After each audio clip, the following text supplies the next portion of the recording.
tout ce qui est révélé dans la parole de Dieu a un sens pour nous. Le désir de mon cœur, et je suis convaincu que c'est également le désir qui est dans le cœur de Dieu ce matin, c'est de nous voir évoluer dans une église passionnée et passionnante.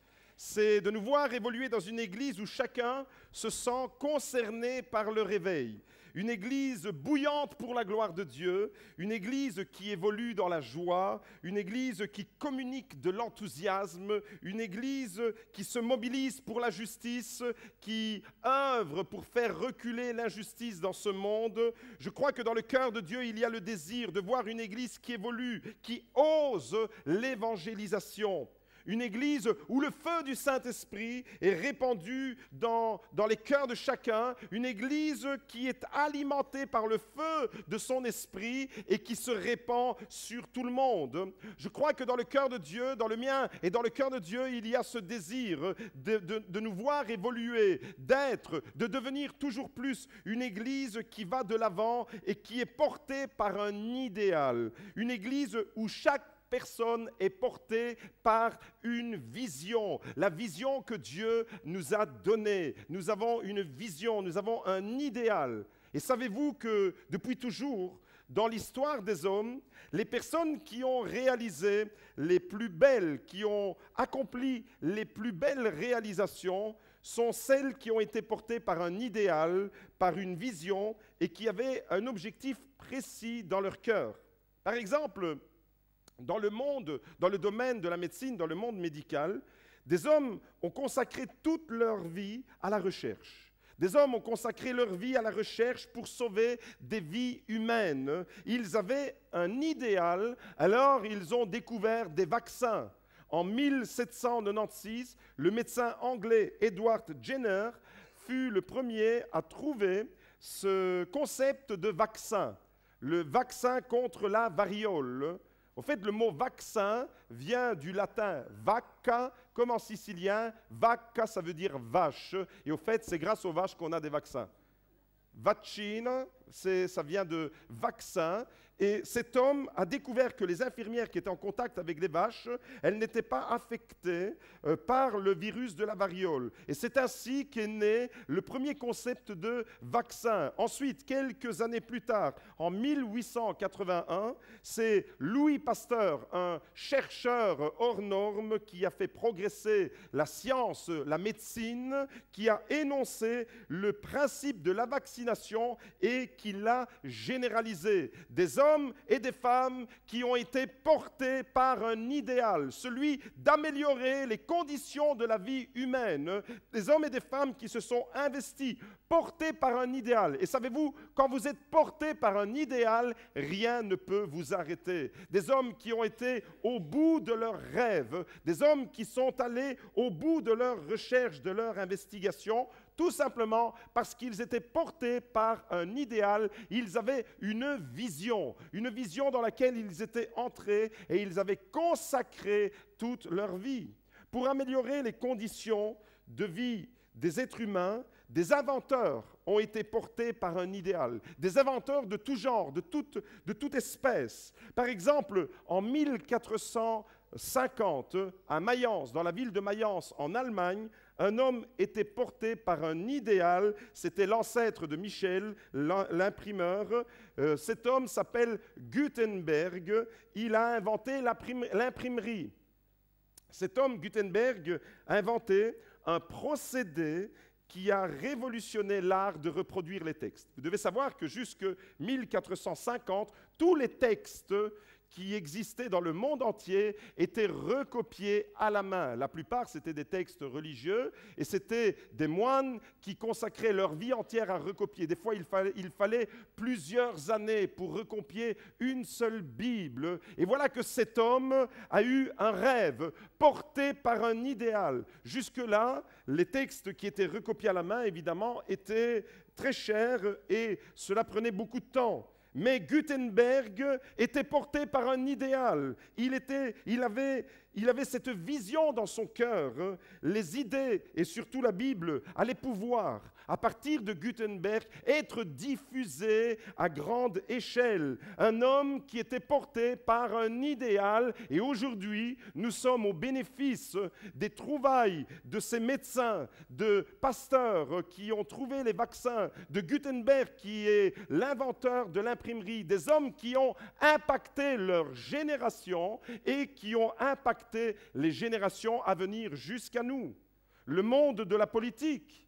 Le monde de la politique également a connu des hommes et des femmes qui étaient littéralement portés par un idéal. Dans les années 50 et 60, aux USA, aux États-Unis d'Amérique, un homme noir, un pasteur baptiste du nom de Martin Luther King, vous avez tous entendu parler de Martin Luther King, lui aussi, Martin Luther King, était porté par un idéal de justice. Son rêve, son idéal, sa vision, c'était de construire une société dans laquelle les Blancs et les Noirs allaient pouvoir vivre côte à côte sans haine. C'était son rêve. Il en a fait un discours. I have a dream. Un rêve qui est devenu une réalité d'une certaine manière. Martin Luther King, MLK, était lui aussi porté par un idéal qui le transcendait.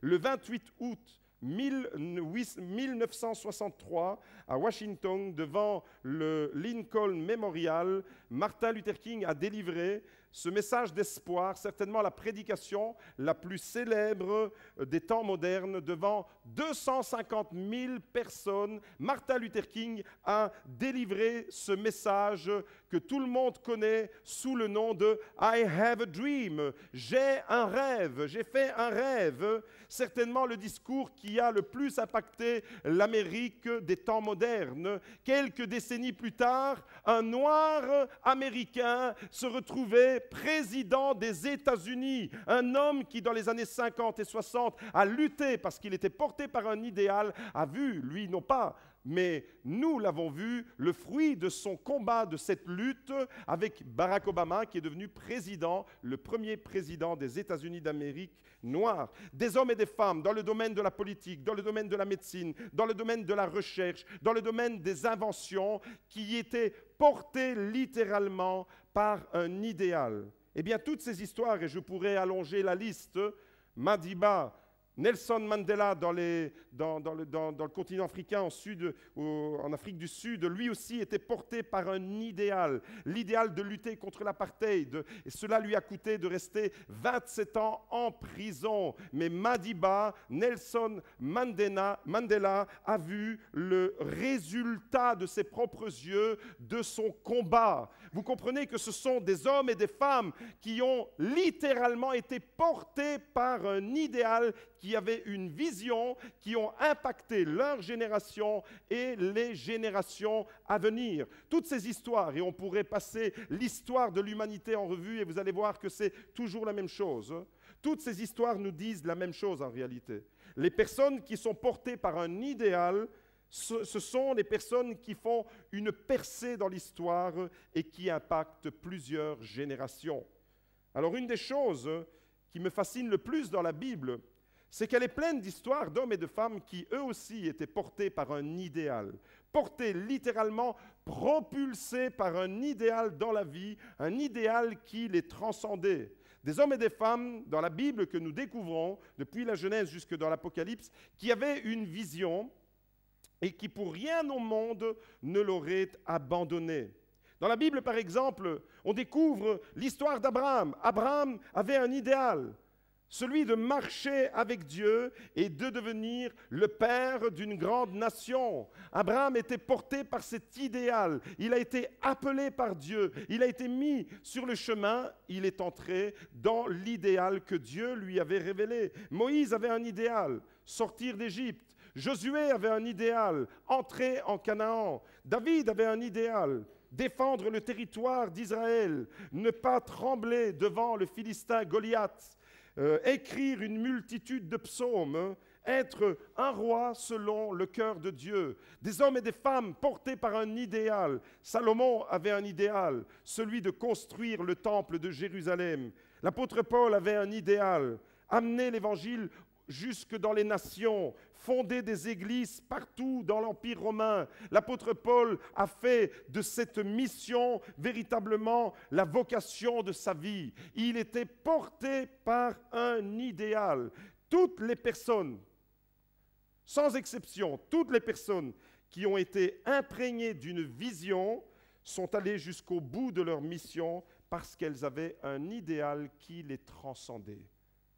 Et quand je regarde ma vie, et quand je réalise que ma vie, elle peut évoluer, votre vie, elle peut évoluer sans que vous soyez porté par un idéal, c'est à ce moment-là que le découragement, que la fatigue, que la lassitude peut s'installer. Des hommes et des femmes que je rencontre, que je côtoie semaine après semaine, qui n'ont pas le goût de vivre parce qu'il n'y a pas un idéal qui les porte.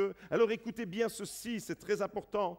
Jésus est la personne qui sur terre a été portée par l'idéal le plus noble, le plus beau et le plus pur. Jésus est certainement la personne, elle est absolument la personne qui a été portée par l'idéal le plus pur et le plus noble qui soit. À l'âge de 12 ans, sa vision était déjà claire. À l'âge de 12 ans, vous prenez un adolescent, il avait une vision qui était claire. Il était porté par son idéal. Il connaissait parfaitement sa mission. On ouvre ensemble la Bible dans l'évangile de Luc et nous découvrons cette histoire merveilleuse de Jésus à l'âge de 12 ans. C'est le seul texte dans la Bible que nous avons de Jésus à cet âge-là. Luc chapitre 2, c'est une histoire qui se déroule pendant la fête de Pâques. Vous savez qu'en Israël, tous les Juifs doivent aller à Jérusalem pendant la fête de Pâques. Et pas seulement ceux de Jérusalem, mais ceux qui viennent d'ailleurs. Ça veut dire que quand il y a une fête comme la fête de Pâques à Jérusalem, il y a des gens qui arrivent de partout. Il y a des gens qui arrivent de Rome, de Mésopotamie, d'Arabie, d'Égypte, de partout. Il y a ces gens qui montent à Jérusalem parce qu'à la fête de Pâques, il fallait monter. C'était une des 3 fêtes où il fallait venir adorer. Pourquoi je dis ça ? Je vous dis ça parce qu'en l'espace de quelques jours, la ville était une véritable fourmilière. Il y avait du monde partout. Et comme tous les Juifs, eh bien, les parents de Jésus, Joseph et Marie, étaient eux aussi, avec leur enfant, avec Jésus, ils se trouvaient à Jérusalem. Quand la fête s'est terminée, ils sont retournés à Nazareth, là où ils vivaient. Et au bout d'une journée de marche, vous devez vous imaginer qu'il y avait des gens, de la confusion partout. C'était des cortèges entiers qui partaient, qui retournaient en Galilée. Et après une journée de marche, les parents de Jésus s'aperçoivent que Jésus n'est pas avec eux. Ils s'aperçoivent que Jésus n'est pas avec eux en train de retourner à Nazareth. Au bout d'une journée de marche. Moi, je ne sais pas, mais sur ce coup-là, j'ai du mal à comprendre comment des parents ne s'aperçoivent pas que leur enfant n'est pas avec eux, alors que ça fait une journée que vous marchez. Et au bout de cette journée, ils réalisent que Jésus n'est pas là, et donc ils retournent à Jérusalem. Ce qui veut dire qu'il leur a fallu 3 jours avant de le retrouver. Pendant 3 jours, vous pouvez vous imaginer l'angoisse que les parents avaient dans leur cœur. Alors on découvre cette histoire dans Luc chapitre 2.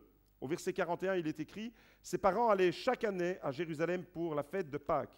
Lorsqu'il eut 12 ans, ils y montèrent selon la coutume de la fête. Puis, quand les jours furent écoulés et qu'ils s'en retournèrent, l'enfant Jésus resta à Jérusalem, mais ses parents ne s'en aperçurent pas. Pendant qu'ils étaient avec leurs compagnons de voyage, ils firent une journée de chemin et le cherchèrent parmi leurs parents et leurs connaissances. Mais ils ne le trouvèrent pas et retournèrent à Jérusalem en le cherchant.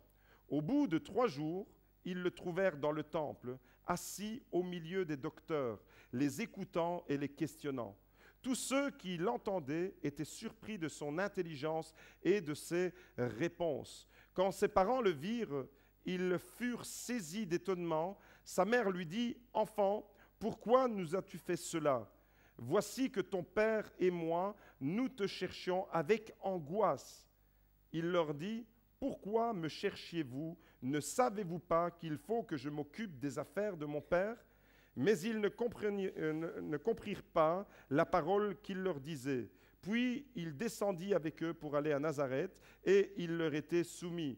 Sa mère conservait toutes ces choses dans son cœur. Et Jésus croissait en sagesse, en stature, en grâce devant Dieu et devant les hommes. Amen. Vous imaginez la scène? Il y a des milliers de personnes, des milliers de pèlerins qui sont là, et puis votre enfant disparaît. Et au bout de 3 jours, vous ne l'avez toujours pas retrouvé. Pendant cette fête, des gens de partout. J'aimerais m'adresser aux parents des ados. Est-ce qu'il y a des parents d'ados ici? Levez la main. Alors, rassurez-vous si vos ados, si votre ado vous angoisse, parce que Jésus, à 12 ans, il a angoissé sa mère. C'est ce qu'il est écrit dans le texte. Jésus, à 12 ans, il a angoissé sa mère. Donc, ne vous préoccupez pas davantage. Jésus, au bout de 3 jours, a été retrouvé. Il y a des parents qui aimeraient retrouver le cœur de leur enfant. Au bout de 3 jours, Jésus a été retrouvé. Et lorsque la mère, angoissée, débarque et lui dit « Mais pourquoi tu nous as fait ça? Ton père et moi, ça fait 3 jours qu'on te cherche avec angoisse. » Elle précise bien. Ils n'étaient pas en train de chercher. Quand vous perdez un enfant, vous êtes paniqué. Vous êtes, ça m'est déjà arrivé en Italie d'avoir perdu du regard un de mes enfants, Daniel, quand il était tout petit, et nous étions au bord de l'eau. Vous imaginez le pire. Vous imaginez qu'il y a une pieuvre géante qui est venue, qui est en train de le dévorer. Vous imaginez qu'il est en train de se noyer dans les eaux profondes. En fait, il était juste à côté de moi. Mais ce moment-là, cette fraction de seconde, elle est angoissante parce que vous imaginez toutes sortes de choses. Eh bien, la mère de Jésus, sur ce coup-là, elle est angoissée. Et j'aimerais m'attarder ce matin sur la réponse de Jésus. Écoutez ce que Jésus va répondre à sa mère. Au verset 49, « Pourquoi me cherchiez-vous? Ne savez-vous pas que je dois m'occuper, qu'il faut que je m'occupe des affaires de mon Père? Pourquoi me cherchez-vous? Ne savez-vous pas qu'il faut que je m'occupe des affaires de mon Père? » L'idéal de Jésus est résumé en une phrase. Il faut que je m'occupe des affaires de mon Père. Alors écoutez bien ceci, c'est vraiment très important. La plus belle vie que je vous souhaite à tous et à toutes d'avoir une très belle vie. La plus belle vie que je vous souhaite, c'est que vous aussi, vous puissiez vous occuper des affaires de votre Père. Que vous puissiez vous occuper des affaires de votre Père qui concernent la maison de Dieu. Jésus était dans le temple en train de discuter avec les docteurs, avec les spécialistes de la Torah, et il s'occupait à 12 ans des affaires de son Père. Est-ce que vous pouvez dire avec moi ce matin, il faut que je m'occupe des affaires de mon Père? Est-ce qu'on peut le dire tous ensemble? Il faut. Il le faut. Alors ce matin, j'aimerais vous dire que lorsque vous vous occupez des affaires de votre Père s'occupe de vos affaires. Alléluia. Lorsque tu t'occupes en priorité, Jésus était déjà là, à l'âge de 12 ans, en train de fixer les priorités de sa vie, les priorités d'un adolescent. C'était pas, aujourd'hui, quelles sont les priorités de nos ados? Jésus avait déjà fixé, à l'âge de 12 ans, les priorités qui allaient être les siennes pour tout le reste de sa vie. Et vous savez ce qui arrive quand des chrétiens, comme vous et moi, quand des chrétiens s'occupent des affaires de leur Père, vous savez ce qui arrive? Eh bien, les chrétiens grandissent avec les bonnes priorités. Les chrétiens grandissent et deviennent matures. L'œuvre de Dieu prospère. Quand je m'occupe des affaires de mon Père, l'œuvre de Dieu prospère. L'Église grandit quand on s'occupe tous ensemble des affaires de notre Père. L'évangélisation est efficace.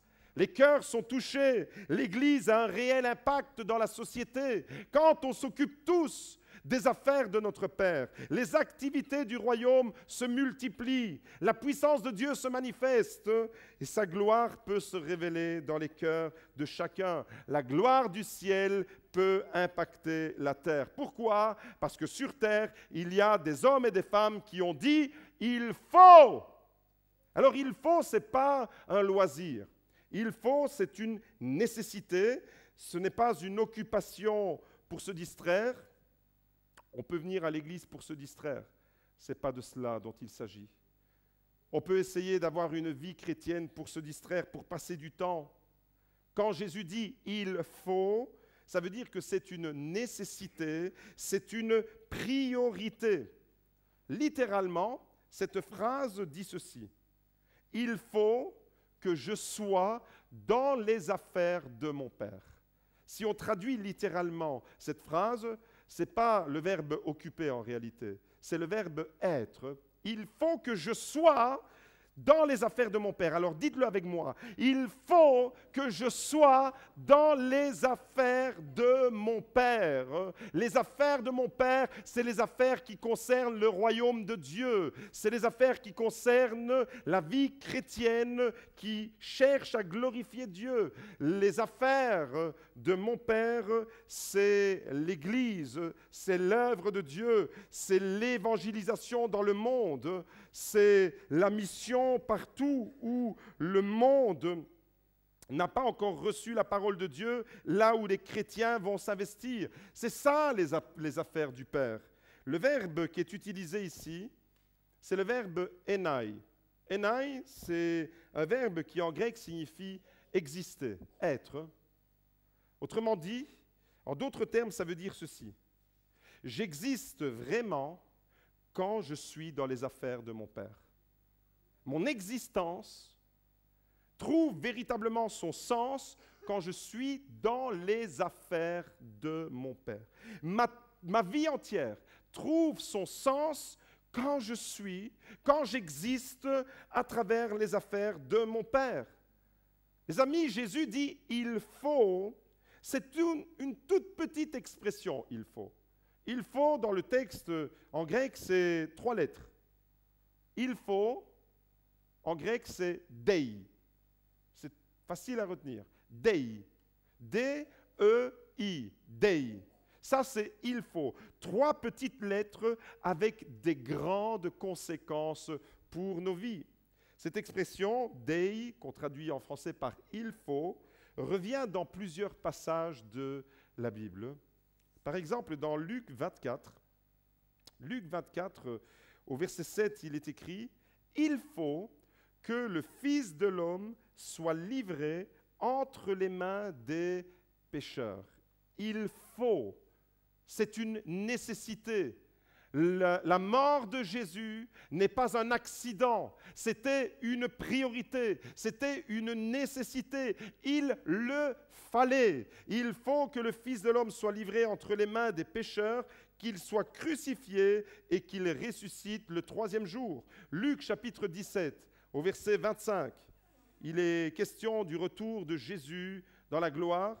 Au verset 25, mais il faut, encore une fois, c'est le même terme, il faut auparavant qu'il souffre beaucoup et qu'il soit rejeté par cette génération. Il le faut. C'est écrit, là aussi, il faut. Les affaires de son Père, autrement dit, c'était son idéal, c'était sa vision, c'était sa mission. Et sa mission, c'était ni plus ni moins de mourir pour toi et pour moi, nous offrir le pardon de Dieu et la vie éternelle. Toi qui es là et qui entends cette parole, sache que Jésus a fait de toi l'idéal de sa vie. Waouh!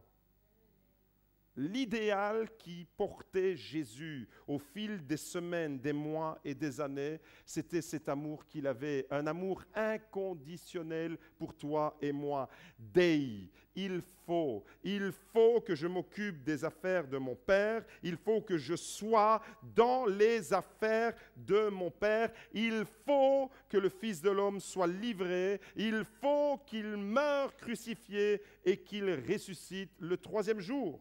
Jésus a fait de cette mission le but même de son existence terrestre. Et sa mission, c'était de mourir pour toi. Son idéal, c'était de te sauver. Il a vécu toute son existence sur terre avec cet idéal. C'était celui de venir te sauver. Et rien ne pouvait arrêter la mission de Jésus. C'était sa vision, c'était son idéal, mourir pour l'humanité afin de sauver l'humanité. Sa motivation, les amis, était trop grande pour qu'elle soit stoppée. Et je voudrais simplement m'adresser à quelques personnes Ce matin, Dieu est en train de mettre une pensée dans mon cœur. Il y a des personnes qui continuent à vivre un semblant de vie chrétienne, mais qui ne s'occupent pas des affaires du Père. Ce n'est pas votre priorité. Si tu veux véritablement vivre la vie selon Dieu, il faut que tu redécouvres quelles sont les affaires du Père. Il faut que tu demeures dans les affaires du Père. À 12 ans, Jésus a dit, « Il faut que je m'occupe des affaires de mon Père. » Quand il s'est retrouvé devant Satan dans le désert, cette déclaration était toujours d'actualité. Quand vous vivez avec un idéal fort, quand vous vivez avec un idéal qui vous transcende, les difficultés de la vie, les épreuves ne peuvent pas vous détourner de votre mission. Pourquoi? Parce que vous avez un idéal qui vous transcende, un idéal qui est supérieur à la difficulté que vous rencontrez. À 12 ans, il savait déjà quel était l'idéal qui allait porter sa vie. Lorsqu'il s'est retrouvé dans le désert, tenté par le diable, il savait toujours quel était le « il faut » qu'il avait prononcé. Quand il s'est retrouvé à Gethsémanée, lorsqu'il s'est retrouvé avec des grumeaux de sang, tellement sa sueur, elle était déjà imprégnée de son sacrifice, à Gethsémanée, Jésus ne s'est pas détourné des affaires de son Père. Et quand il s'est retrouvé à la croix, lorsqu'il a dit « tout est accompli », eh bien, il était toujours dans cet idéal qui a porté sa vie. Et j'aimerais m'adresser ce matin, à l'Église de façon solennelle de la part de Dieu. Église de Jésus-Christ, tu dois retrouver ce que signifie « il faut que je sois dans les affaires de mon Père ». Il le faut. Aujourd'hui, 24 heures sur 24, je dois faire des affaires de mon Père ma priorité, ma nécessité. Aujourd'hui, on peut tout aussi bien venir à l'Église et avoir des priorités ici et là. La parole de Dieu te dit ce matin, il faut que toi aussi, tu redécouvres les affaires de ton Père. Ce matin, je vais faire une déclaration pour moi-même. Je ne serai pas long ce matin. Je vais faire une déclaration pour moi-même. Je veux faire une déclaration sur ma vie. Je veux être porté par l'idéal le plus beau qui soit. Il faut que je m'occupe moi aussi.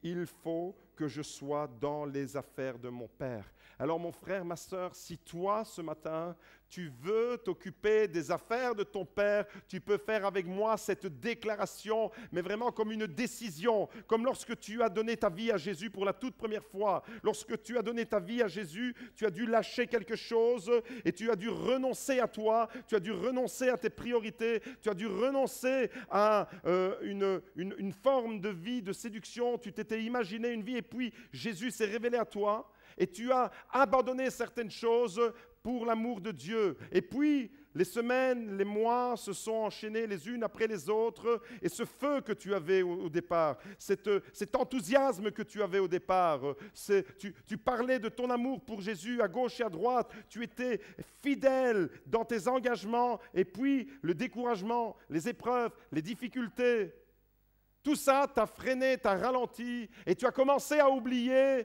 le « il faut que je m'occupe des affaires de mon Père ». Et ce matin alors, je vous lance un appel, il y a un appel sur l'Église, une Église qui doit revenir à cette nécessité, à cette priorité absolue. Mon frère, ma sœur, j'aimerais te dire ce matin, tant que tu n'auras pas compris que c'est ça le sens de ta vie, t'occuper des affaires de ton Père, tu passeras à côté de ton existence. Beaucoup de personnes cherchent le sens de leur vie. Beaucoup de personnes, même chrétiennes, ne savent toujours pas quel est le sens de leur existence, ne savent pas dans quel domaine elles doivent s'investir. Alors ce matin, si tu veux faire une percée dans ta vie, ce matin, si tu veux voir du changement dans ta vie, ce matin, si tu ne veux plus patauger dans ton existence en subissant les événements, ce matin, je t'invite, toi aussi, tu peux dire avec moi, il faut le dire et le vivre, il faut que je m'occupe des affaires de mon Père. Est-ce que ce matin, on peut ensemble entrer dans cette parole? Est-ce que ce matin, je peux véritablement dire avec sincérité, je réalise qu'il le faut. Je réalise que c'est une nécessité. Je dois m'occuper des affaires de mon Père. Quelles sont les affaires que le Père vous a confiées? Tu dois t'en occuper. Vous savez, la Bible dit que celui qui fait l'œuvre de Dieu avec négligence, il est pire qu'un infidèle. Celui qui fait l'œuvre de Dieu avec négligence, il est comparable à celui qui détruit. Ce matin, je ne veux pas faire l'œuvre de Dieu avec négligence. Ce matin, je veux véritablement m'occuper des affaires de mon Père. Des hommes et des femmes qui ont été portés par un idéal ont impacté leur génération. Mais ces hommes sont morts. Nous sommes portés par l'idéal de celui qui a vaincu la mort. Nous sommes portés par l'idéal absolu de celui qui a donné sa vie sur la croix pour nous offrir le pardon, la vie éternelle et qui a triomphé de la mort, qui est vivant et qui est ressuscité à jamais. Nous appartenons à ce Dieu, à celui qui a dit « Il faut que je m'occupe des affaires de mon Père ». Il faut, c'est ta priorité, mon frère, ma sœur, ce matin. Si tu ne sais pas ce que tu dois faire dans ta vie, eh bien, tu dois tout simplement revenir aux affaires de ton Père. C'est ta motivation. Tu ne trouves plus de motivation dans ta vie de tous les jours? Tu ne trouves plus de motivation pour persévérer dans l'œuvre que Dieu t'a confiée. Tu ne trouves plus de motivation pour la prière. Tu ne trouves plus le goût à certaines choses. Redécouvre l'idéal. Ces hommes et ces femmes que j'ai cités tout à l'heure, dans le domaine de la politique, dans le domaine de la médecine, dans le domaine de la recherche, quand ils rencontraient des difficultés, vous croyez qu'ils abandonnaient leur idéal parce qu'il y avait une difficulté? Combien de chrétiens abandonnent leur idéal parce qu'ils sont confrontés à une difficulté?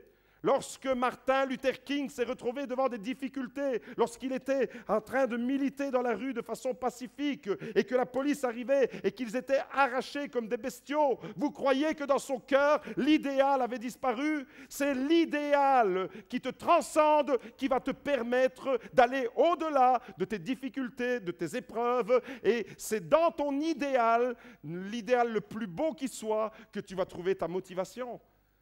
Devant tes difficultés, si tu regardes à tes difficultés, tu vas trouver de la démotivation, tu vas trouver du découragement. Mais si tu ne perds jamais de vue le « il faut que je m'occupe des affaires de mon Père », tu rencontres des difficultés sur ton lieu de travail, tu es harcelé, « il faut que je m'occupe des affaires de mon Père ». Tu rencontres des difficultés dans l'église, dans le secteur dans le département dans lequel tu sers, tu es découragé. Combien de personnes sont engagées dans l'Église et ensuite le découragement gagne leur cœur? Elles oublient tout simplement quel est l'idéal qui leur porte. Ou alors, on peut remettre en question l'idéal qui les portait. Mais si ton idéal est pur, si ton idéal est élevé, tu vas vivre pleinement dans la dimension de cet idéal. Mon frère, ma sœur, si tu as une vision qui est portée par cet idéal, quand tu en es imprégné, quand vous êtes imprégné de cette vision, de cet idéal, rien ne peut vous arrêter. Vous entendez? Rien ne peut vous arrêter. Quand il y avait dans un laboratoire un chercheur qui cherchait à trouver un vaccin pour sauver des vies humaines, rien ne pouvait l'arrêter. Lorsque dans un autre laboratoire, Thomas Edison, l'inventeur de l'ampoule, a persévéré parce qu'il en avait marre de voir qu'on devait s'éclairer avec des bougies, avec des lampes à huile, et il voulait trouver quelque chose qui soit plus efficace et qui dure plus longtemps. Eh bien, il a commencé à rechercher.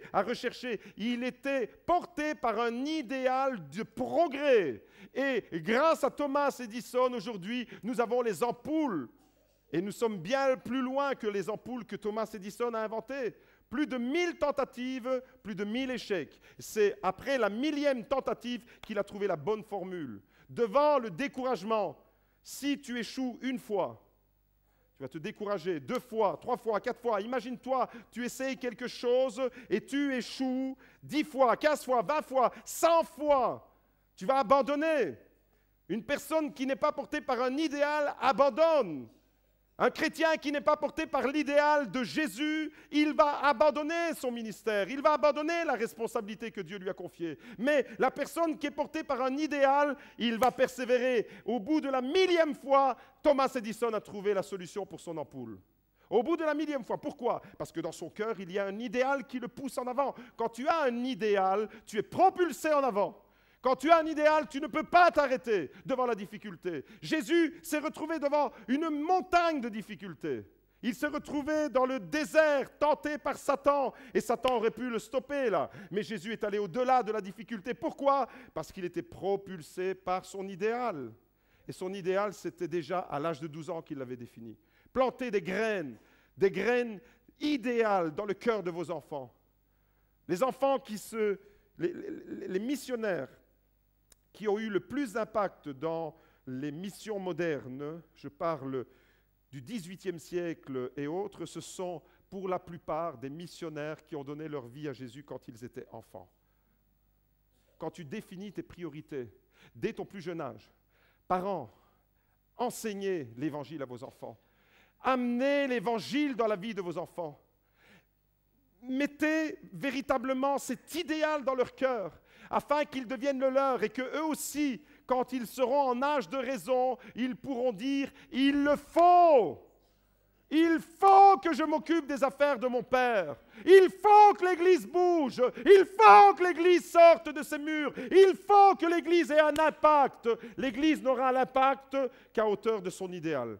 Si nous avons un idéal élevé, l'Église aura un idéal à la hauteur du royaume de Dieu. Mais si nous avons un idéal, on aura des pâquerettes. Devant la première difficulté, tu vas abandonner tout. Tu vas abandonner, tu vas être découragé. Pourquoi? Parce que tu vas voir ta difficulté, tu ne verras plus l'idéal. Mon frère, ma sœur, j'aimerais te dire ce matin, plus tu es imprégné, ça doit devenir véritablement une évidence. Ça doit devenir ta nature. Les affaires de ton Père, c'est ton identité. Être dedans. C'est pour ça que j'aime la phrase littérale comme elle l'est. Ce n'est pas « il faut que je m'occupe de temps en temps », que j'ai une petite occupation à l'église. C'est pas ça. C'est pas du tout ça. C'est « il faut que je sois à l'intérieur des affaires de mon Père ». Il faut que je sois dedans. Il faut que je vive dedans. Il faut que je le vive avec mes tripes, avec mes entrailles, avec mes émotions, avec mon intelligence, avec ma volonté, avec ma détermination, avec ma passion. Il faut que je m'occupe des affaires de mon Père. C'est pour cette raison que vous êtes sur terre, ni plus ni moins. Vous n'êtes pas sur terre pour vous occuper de vos petites vacances, de vos petits loisirs et de vos petites choses. Vous êtes sur terre pour vous occuper des affaires de votre Père. C'est ça ta priorité. Et quand tu t'occupes des affaires de ton Père, lui s'occupe de tes affaires et il t'accorde quelques temps de vacances où tu peux te ressourcer et te régénérer. Alléluia. Pourquoi? Parce que nous avons un papa d'amour qui nous aime tellement, qui ne manque pas de nous combler, de nous bénir. Mon frère, ma sœur, quelles sont tes priorités ce matin? Église de Jésus-Christ, quelles sont tes priorités ce matin? Plus tu es imprégné de cette vision, de cet idéal, et alors tu peux être sûr que rien ne pourra t'arrêter. Plus vous êtes imprégné de la vision, et plus votre niveau de motivation sera élevé. Vous entendez, il y a une loi presque mathématique là. C'est presque une évidence même. Plus tu es imprégné de cette vision, plus tu t'es approprié l'idéal du royaume de Dieu, et plus ton niveau de motivation sera élevé.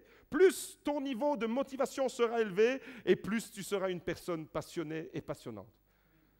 Vous avez vu comment c'est? C'est plus tu es imprégné de la vision, et plus tu es sûr de ne pas être arrêté par les difficultés. Plus tu es imprégné de la vision, plus ton niveau de motivation est élevé. Plus ton niveau de motivation est élevé, plus tu seras un homme, une femme passionné.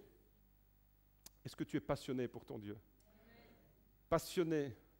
Est-ce que tu es prêt à dire avec moi ce matin, il faut que je m'occupe des affaires de mon Père? C'est une nécessité.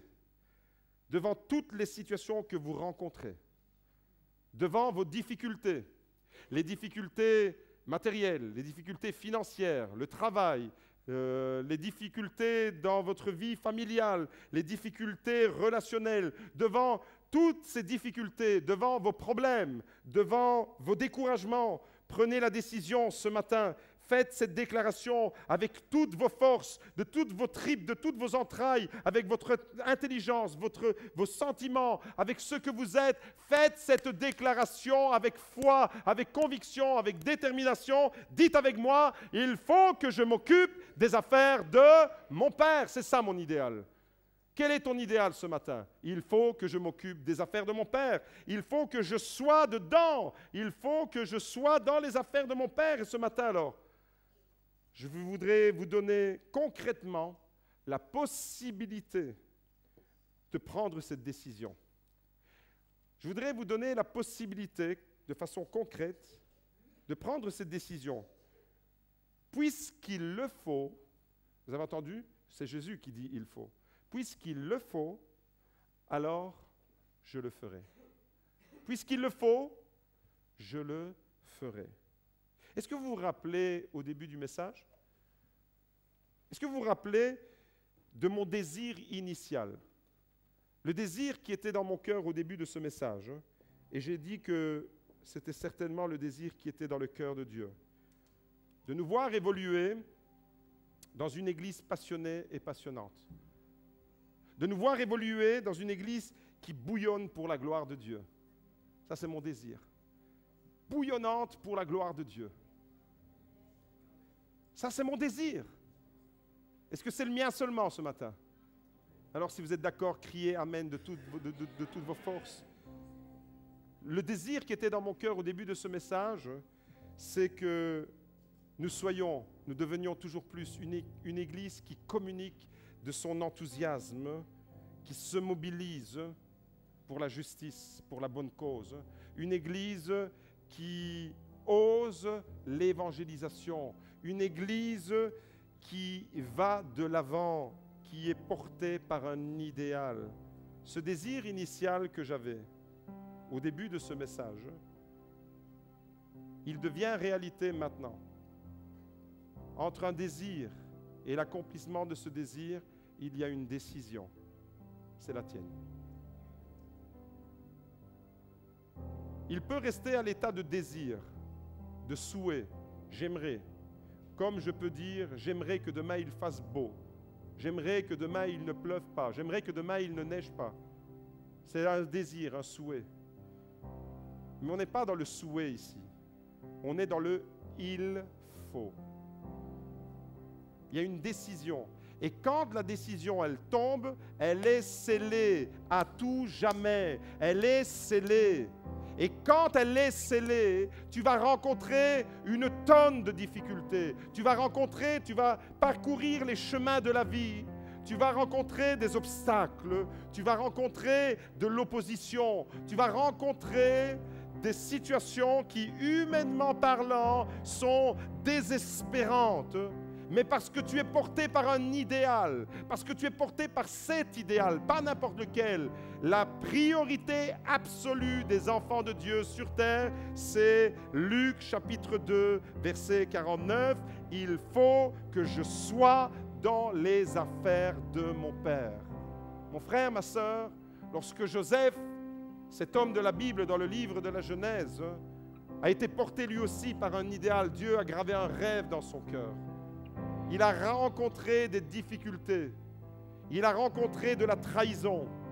Ses frères, son propre sang, sa propre famille l'a humilié, l'a vendu, l'a fait passer pour mort aux yeux de son père. Il s'est retrouvé au fond d'une citerne et ensuite il s'est retrouvé au fond d'un trou, d'une géole en Égypte. Et pendant tout ce temps de difficulté, Joseph était continuellement porté par cet idéal que Dieu lui avait confié. Vous voyez pourquoi il n'a pas sombré, pourquoi il n'a pas été anéanti sous le poids de l'épreuve, parce que malgré les difficultés, malgré l'opposition, malgré la trahison, malgré toutes ces choses mauvaises qui ont été accomplies contre lui, malgré toutes ces choses, il n'a jamais oublié quel était son idéal. L'idéal qui le portait. Et la Bible dit que dans toutes ces choses, l'Éternel était avec Joseph et lui accordait sa faveur. Mon frère, ma sœur, Quels sont les chemins sur lesquels tu te trouves maintenant? Quelles sont les priorités dans lesquelles tu t'es investi? Il y a un appel, reviens aux affaires de ton Père. Tu t'es éloigné. Il y a des personnes qui se sont refroidies et qui se sont laissées gagner par le découragement. Reviens, mon frère, ma soeur. Reviens aux affaires de ton Père et tu vas voir la gloire de Dieu dans ta vie. Et tu vas être comme Louis Pasteur, comme Gutenberg. Tu vas être comme tous ces inventeurs. Tu vas être comme MLK, Martin Luther King, porté par un idéal qui va au-delà de ton horizon humain. Un idéal qui est céleste, un idéal, tu vis sur terre avec une perspective du ciel. Ce matin, seules les personnes qui décident au fond de leur cœur de dire « Je veux redécouvrir ce que signifie « Il faut que je sois et que je m'occupe des affaires de mon Père », si c'est ton cas, alors lève-toi et ensemble, nous allons nous tourner vers notre Dieu. Alléluia. Il le faut. Tout ce qui est révélé dans la parole de Dieu a un sens pour nous.